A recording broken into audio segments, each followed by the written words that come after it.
Instead of browsing retail websites and filling my virtual shopping basket with things that I don't need, I am going to do something productive today. I am going to look for a job.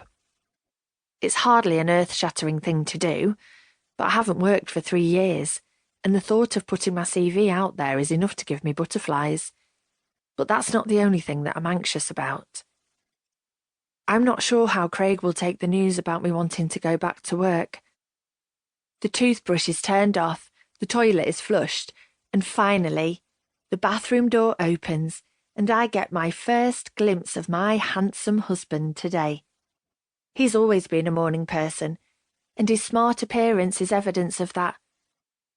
The clock beside the bed is showing 6:06, but my man is up and ready to take on the world, which is more than can be said for me, as I lie beneath the duvet suffering from a bad case of what can only be called bedhead. "Oh, you're awake," Craig says, obviously surprised to see my eyes open and watching him from across the spacious bedroom. "Sorry, I thought I was quiet." "That's okay, I want to get an early start today," I tell him, knowing full well he will be intrigued enough to ask why I need such a thing, unless he presumes that there is a sale about to start on one of my favourite retail websites. "What for?" he asks, putting on his tie and growing more dashing by the minute.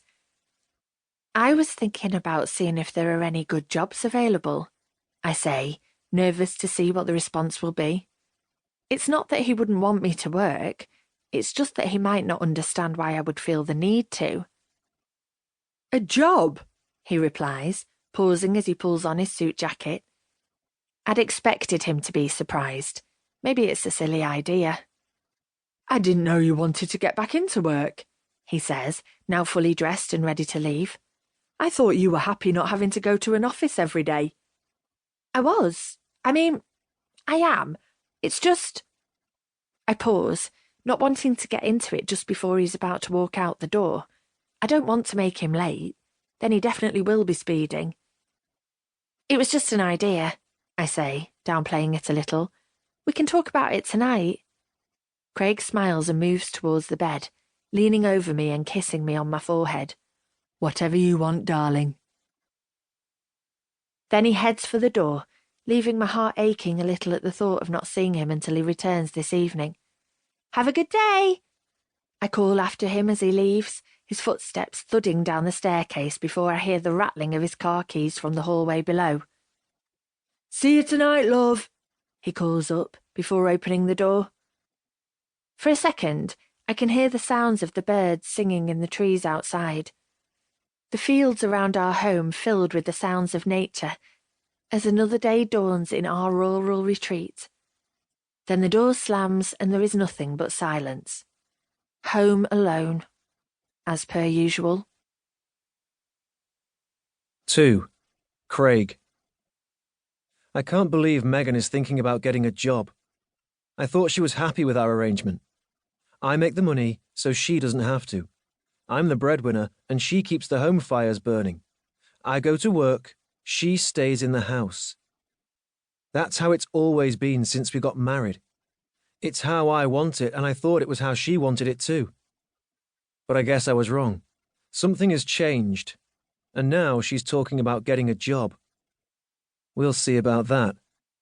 Opening the driver's side door on the black Porsche parked outside the house, I hop inside my expensive vehicle and feel the familiar thrill of knowing that I will soon be powering it through the quiet country lanes towards the train station.